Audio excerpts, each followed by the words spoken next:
Welcome to New York Got Game.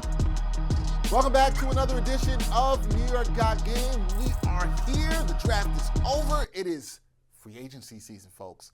So a lot of people are going to be ready to talk about what the Knicks can do in free agency. What should they do? How should they approach this? How should they think about their team building going forward? And most importantly, who should they sign? They have the taxpayer mid-level exception. There's a lot of things the Knicks can do. So I had to bring in a special guest for us today to talk all about it. This is your Knicks free agency preview.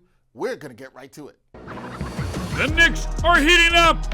The 2025 NBA Draft, it's in the books. The Knicks, they only had one pick, and they made it count by landing Mohamed Diawara after a late second-round swap with the Clippers. But with free agency right around the corner and the coaching search still in flux this offseason, it's far from over for the Knicks in terms of making moves. So to help us break down the draft pick, the roster needs, and the salary cap chess game ahead, I'm joined by Knicks Film School's own Jeremy Cohen, who's here with me now. Jeremy, what's going on, man? How you doing?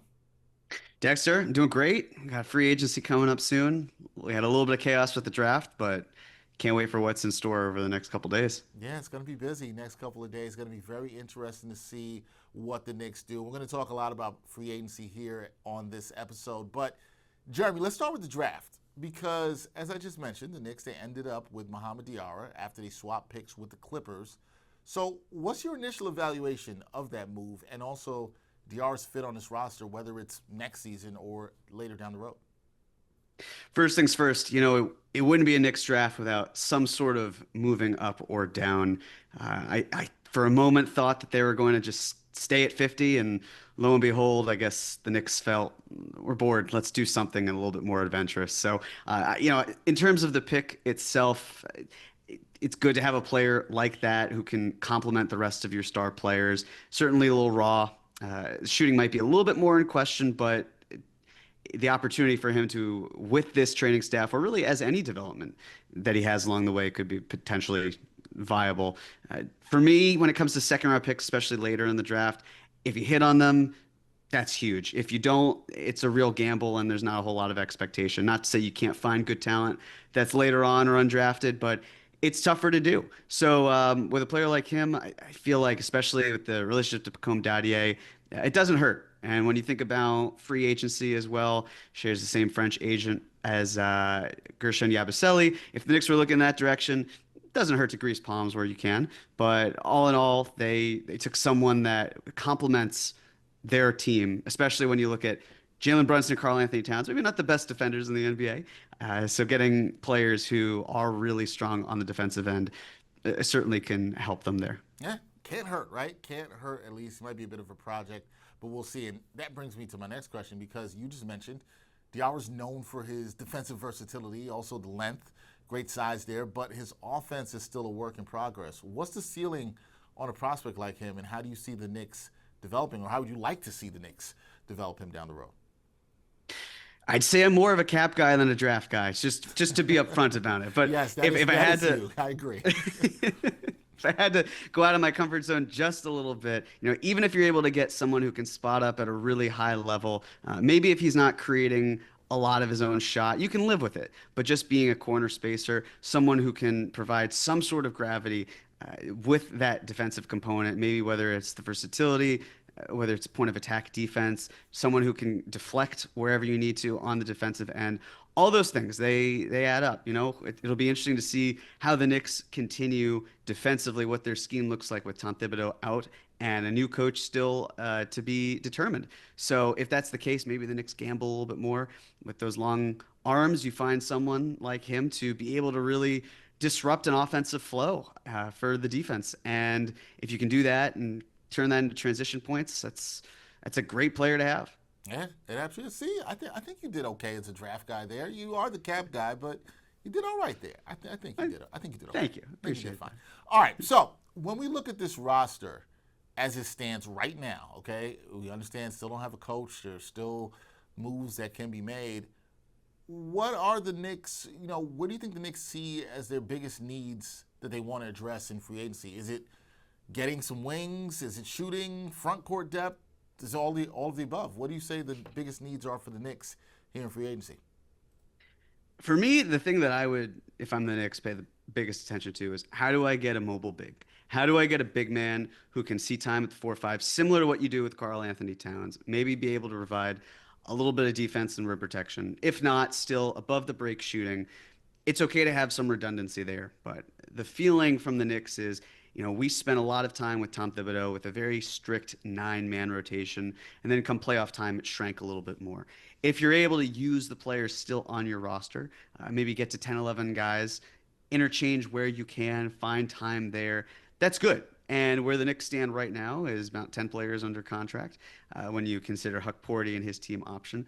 So if I'm the Knicks, I'm looking for a little bit of talent there. I think as well, this is all under the assumption that they run it back, which they may very well not do. They may not just simply try to add one player in free agency and say, we were an Eastern Conference Finals team last year, we're good to go. They could try to make moves that propel them to being a better team. They do have some draft capital. They have assets on the team as players. So I understand the mindset that fans may have, which is the Knicks can't make a move because they've traded all their available first-round picks except for the Wizards pick. There are swaps that do have value down the line, but the players themselves that they have on this roster, if they're comfortable moving them, that's how you're able to add to it. So very curious to see what the Knicks do because of the fact that if you look at free agency, whether it's a taxpayer mid-level exception or the veteran minimum, you're not going to find a player who's a starter. So does that mean, are you keeping the same starting 5 that you had last year? Are you putting Mitch in instead of Josh Hart? Are you putting Deuce McBride in instead of Josh Hart or instead of Mitchell Robinson? Or are you using any of your top 7 players to help you get you other talent that's interchangeable that maybe switches things up, especially as you look to find a new coach who might be able to fit with a different vision that you're looking for? So there's some room to play. Financially, there's not a whole lot. It's really just that taxpayer mid-level exception as well as the minimum contracts. But this is a good team, and I could see some talent saying, hey, we have an opportunity to win, and if I have to take a little bit less, maybe that's appealing. That's the thing. I'm not saying you could bank on that, but it is interesting if some guys will take a little bit less to play with the Knicks, a team that was 2 wins away from the finals. There is some attractiveness, I would at least think, to that. And then also across the NBA, not a lot of teams with a ton of cap space, except for the Brooklyn Nets. So very interesting how that might work in the Knicks' favor. Now, the financial part of it, because you are cap guy, Mr. Cohen, the Knicks, they are bumping up against the second apron. They're right there. So with 4 roster spots to fill, how realistic is it for them to add impact talent in free agency under these constraints? So the Knicks have, by my count, $11.5 million to spend before they hit the second apron.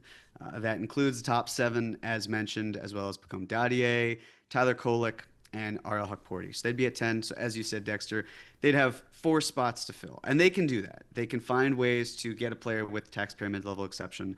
It's the most they'd have to spend in free agency. And find ways to, of course, fill out the end of their roster. What's interesting is that if they do not bring someone over, say Diawara or anyone else, to fit in that rookie exception slot, that means that they are looking to spend more money. Maybe there was talk of James Najee. Maybe they signed him to a rookie exception contract. But the point is the Knicks clearly, based on how they operated in the draft, unlike last year when they took 3 players in the second round, and all 3 players found their way onto the roster, whether it was two-way or not. In fact, 2 of the 3, it was really just McCullough who didn't get signed to a big league contract at some point. But it seems that the Knicks are comfortable with this past draft of not adding talent. And that means that they probably have a little bit more room than we might think. If they had signed these players, it would have meant things are going to be so tight that they have to really bank on another salary, a rookie exception, which a player makes around $1.2 million. But they can find that in a player like Najee as well. So they have some spending power, but if they use taxpayer mid-level exception, triggers the hard cap at the second apron, and that means they really have only $11.5 million to spend, assuming no other money goes out the door. Yeah. So they can make it work, but it'll be a little tight. It's doable, though.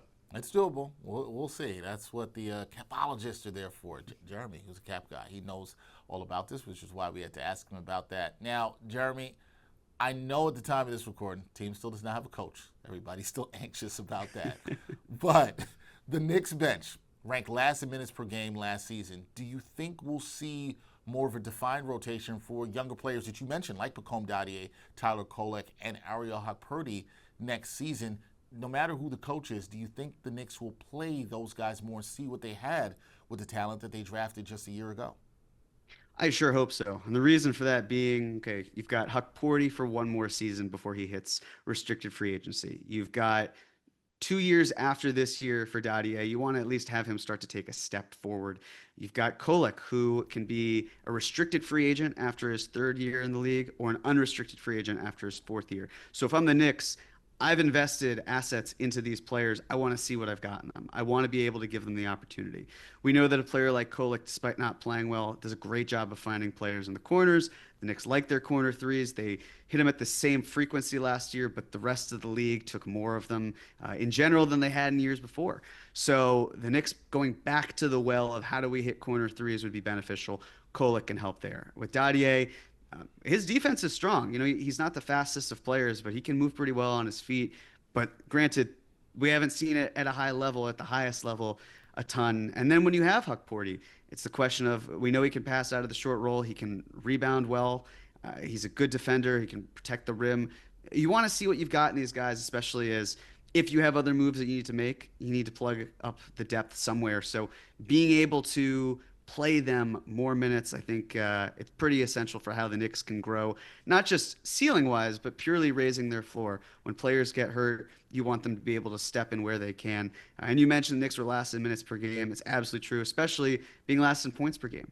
So even though those players, you're not going to maybe find a lot of scoring out of Dadier, Hakporty, or Kolek, or maybe even Deuce McBride, but finding ways to get more energy, get moving Josh Hart even to the bench. If he's able to create more and do more against bench units instead of starters, he's able to go in transition. We know he loves that coast-to-coast right-left move. So if he can do a little bit more of that and help with rebounding and everything else, you raise the bench play a little bit more, you alleviate the starters. It just makes for a more cohesive team. Yeah, no, and listen, playing some of the guys, and look, you know this, and we've talked about this, and Knicks fans were talking about it all season long. You know, they wanted to see some of the younger players play towards the end of the bench under Tibbs. But you mentioned scoring there, and I think you make a good point. Even if it's not scoring, right, it's just, can you get guys help you to win possessions? Can they infuse some energy into the lineup? But that can help. I think all that could be helpful, Jeremy, and I think that's why fans will be intrigued to see if this team can get a good look, you know, at what goes on with this team in terms of those young players. Can they do that? But you mentioned the taxpayer mid-level exception that the Knicks do have. The Knicks do have the taxpayer mid-level exception. When you're looking at that, and I think this is probably the most important question that we'll talk about here, because that is about $5.7 million per year they could use. They could spend this offseason. What are some of the names, players that you think could be good fits for the Knicks and that you think they can get for the taxpayer mid-level exception? Give me a couple of names that you think could work for the Knickerbockers here. So I'd say the first name would probably be Gershon Yabusele, and just based on what he can give you, the Knicks, it's great that they have Karl Anthony Towns. The question, of course, is what happens when Cat misses games? What are you going to do? I wouldn't expect him to play 82 games a year, and there are ways to recover, of course. But if you can find someone who can hit those above the break threes, someone who can do a little bit more, convert at the rim as well, maybe play them in drop, although for Yabusele it might be a little tough. He's much more of an offensive player in his gifts than he is defensively. But being able to have that spacing presence did really well there. Took some corner threes as well. Didn't hit him at the highest clip, but it's tough when you carry a lot of the offense for a Philadelphia team that's struggling. I'd say he's one option. Another is Al Horford. You know, he's a little bit on the older side, of course, at 39 years old. But he's been great defensively, good passer, hits those corner three shots, just smart, great locker room guy.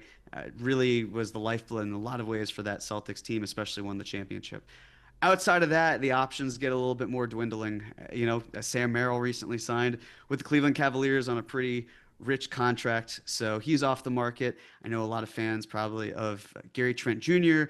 To me, I don't quite see the fit as much. He doesn't thrive in the corner in the way that the Knicks typically like. Yes, he was on a large contract and he's found his way to a veteran minimum. Life can come at you kind of quick in the NBA, but in terms of what he's able to do, he's not the strongest of defenders. He can create a little bit with his shot, which is nice. but also it's okay. Well, he's not going to be starting, so that's fine. Are you then elevating Deuce McBride to that role? If you're not starting Deuce McBride, where are you finding the talent? Who's starting? Where's the time being allocated? So to me, I get the appeal with Trent, but I think that he's the type of player where the name brand stands out a little bit more than the talent you get for him. So I'd say fine player to have. Mid-level exceptions, or at least taxpayer ones. Teams typically haven't used them that often. The Nuggets have used it twice in the last 2 years. A lot of teams kind of see it as player that's in his late 20s, early 30s, maybe declining just a little bit. So you want to try to find someone who's peaking in value and not lock into someone who, even with someone like Trent, who I believe is around 26 years old, you could probably find similar value to him on a minimum contract that doesn't hard cap you. Yeah, and that's what's interesting there. Yabusele's a name I think that's nice. He's that kind of active big that you're talking about for the Knicks. That also helps them stretch the floor. That's good. But some Knicks fans, you know this, Jeremy, they're going to talk about possibly wanting another ball handler for this team. There's been a lot of talk about that. I wanted to throw some names at you, and you let me know what you think of these. Dennis Schroeder, possible or no? You think he'll get more than the TMLE? I think he'll get more than the TMLE. Yeah. I would agree on that. What about Luke Kennard? I know he fits more of the off the ball guard, but does have a little bit of playmaking to his game. Can shoot the ball well. Luke Kennard, you think, or does he get more than the taxpayer mid-level exception as well?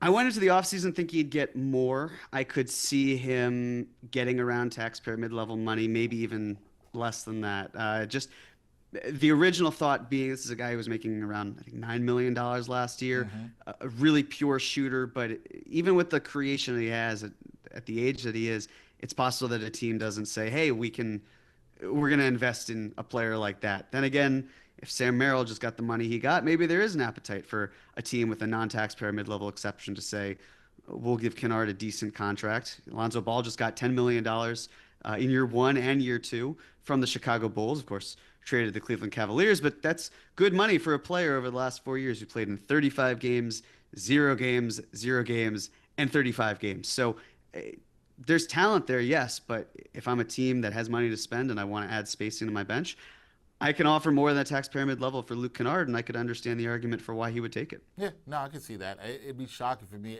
I'd be a little shocked if he took that little for him. I do think he would get a little bit more, but who knows? We'll see how the market bears. A couple more for you. Taius Jones, because it was a name that was linked a lot with the Knicks last year in the offseason before they signed Campaign, right in Summer League. Taius Jones, his season wasn't as good as he would have expected with the Suns and all the dysfunction there. You think, could he get the taxpayer mid-level? Would he even get the minimum? I'm actually not sure what the market would be for him. What do you think?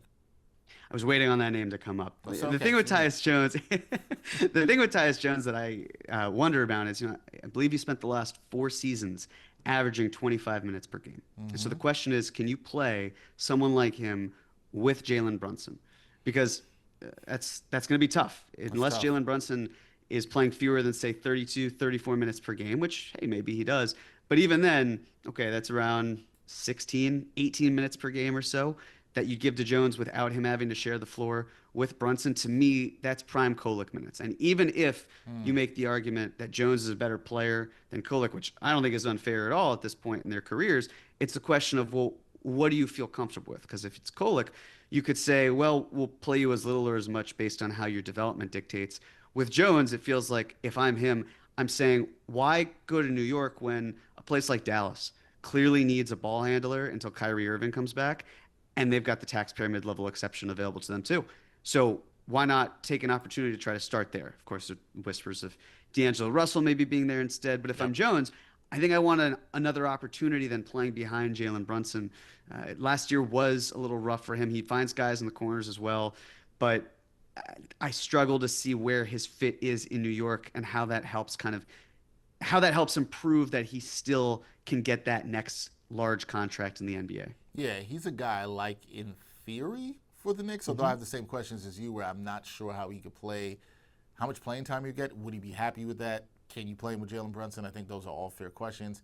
And like you said, he might be able to get a bigger opportunity in terms of minutes and for the same money elsewhere. So it's interesting there.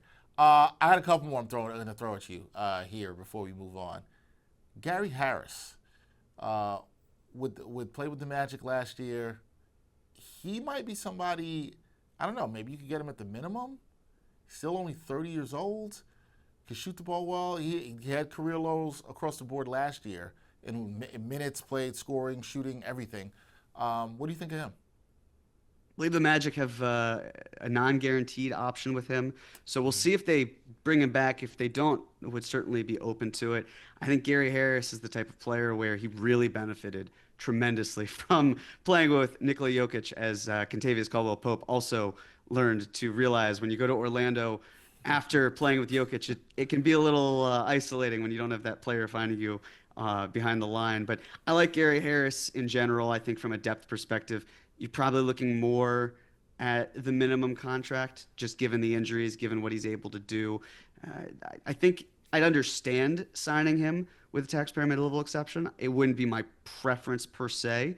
But he's kind of in that territory where he's good enough to getting that level of contract, but not good enough to being kept for $7.5 million. So it's a sort of thing where it goes back to the timing. Is he signing up for that role? We know he's not a starter. Does Deuce start? Do you have Hart still starting? Where are the minutes? He's not going to probably take away from Pacome. They play different positions, but where you find someone, it's tricky. It's a tricky situation to figure out the guard and wing minutes. I think the Knicks, quite frankly, have a lot of guard and wing minutes taken care of. It'd really have to take a larger trade in order to clear that up, where the Knicks now need to find bodies that can play in the rotation from day one. Yeah, so to that point, it's kind of why I do agree with you and lean more to them getting an active big because, right, they have the guard and wing minutes, and then that doesn't even account for the fact they could bring back Landry Shamet, who you think would be around the minimum. They could bring back DeLon Wright. That's also a possibility you could sign for. I think those guys would be more minimum guys. You're not going to use the TMLE for those guys, but you're right. The Knicks do have a lot of guard minutes, and then they still have to answer the major question that you've brought up multiple times here in this conversation, which is, all right, what are you doing with the starting lineup? A lot of that depends on the coach. Is Josh Hart going to the bench? Is Deuce McBride going to the starting lineup? Is Mitchell Robinson coming to the starting lineup? So it's a lot of questions. All right, some interesting names around the TMLE for people to watch. But I just mentioned Mitchell Robinson, and he could be a trade chip, Jeremy, here because I would argue, maybe you'd probably say Deuce McBride as well, is probably the Knicks' most tradable asset, right? Just because of the amount of money that he makes. He also could be essential for depth with the Knicks. You saw how valuable he was in the playoffs when he was on the floor in terms of keeping possessions alive, et cetera, et cetera. What's your view on how the Knicks should approach his expiring contract? Because it's very interesting. He's also extension eligible, so we should add that as well too. How should they approach things with Mitch? If I were the Knicks, you have two options, right? It's either extend him, and if you can't extend him, you have to evaluate a trade. The Knicks don't really leave much to chance. With players who have expiring contracts, they want to be able to figure that out. We're seeing right now, Julius Randle, of course, he's at the point where will he opt in, will he not opt in? The Knicks don't like being in situations like that. Of course, it'd be a little different where the Knicks would know someone like Mitchell Robinson next summer would not be under contract. But that's why the extension is so important. Steven Adams just signed for 3 years, $39 million. He's 32 years old.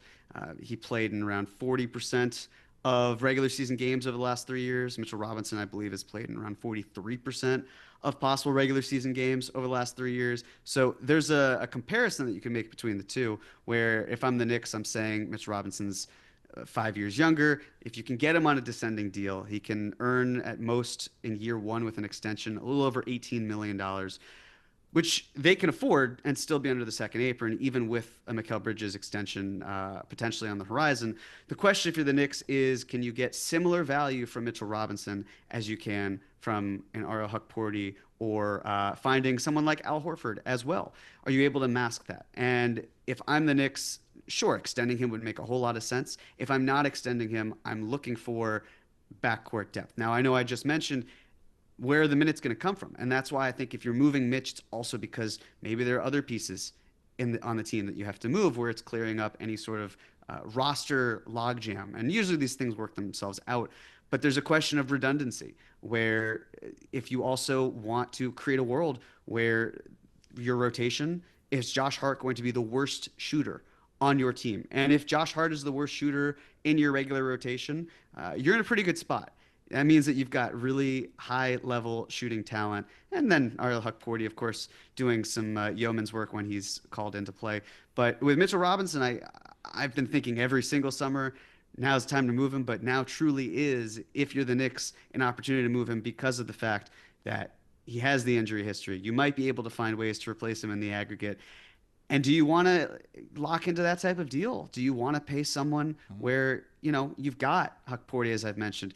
There is the option of a James Najee type. Rim runners, we're seeing less and less value, but there is still value with them in the league. Mitchell Robinson's still a strong player. If the Knicks were to move him, I would want someone who I know can be counted on in the playoffs, because we know that Mitchell Robinson, time and time again, when healthy, has been one of their better playoff performers. So you want to make sure that you're not trading Mitchell Robinson for someone who can be an 82-game player. You want a 16-game player and someone who still works with the finances. But the other fascinating thing about Mitch, of course, he can slide into any team's non-taxpayer mid-level exception. His salary next season is going to be small enough where the Knicks don't have to make a move where they get a contract that's similar. They could get someone making quite a bit less than Mitchell Robinson, and a trade that otherwise wouldn't be legal now is. So they have optionality with Mitch. Of the top 7 they've had, he makes the most sense in terms of why he would be moved, because of how easily you can replace him compared to the other players.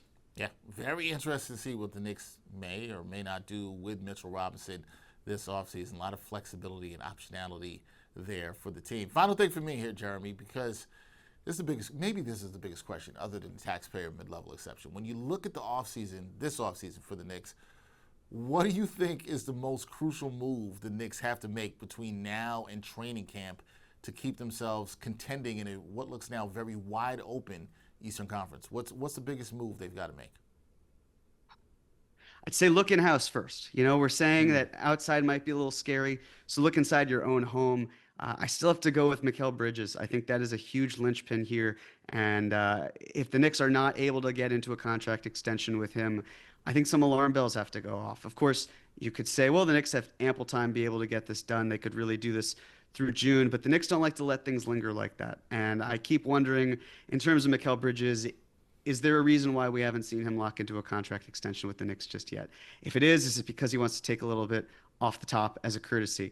If it's also that the Knicks are shopping him, maybe that's another reason. I know it might seem silly, but I think the whole reason behind, the Knicks wouldn't move Muel Bridges largely stems from the alma mater he went to. And I don't think the Knicks really care about where Muel Bridges went to college. I think they care primarily about who's going to put them in the best position to succeed next season. Now, I'm fascinated to see how Muel Bridges is able to turn it around next year, especially because he was relegated to more of a spot-up role. We know he can do more creation-wise, but I do look at this Knicks team and I just have questions in terms of what the long-term viability is with Muel Bridges, not because he can't play. We know he can. We know he's the Iron Man of the NBA, but really more of, is that the type of player that they want to lock into? Are there other more complementary players?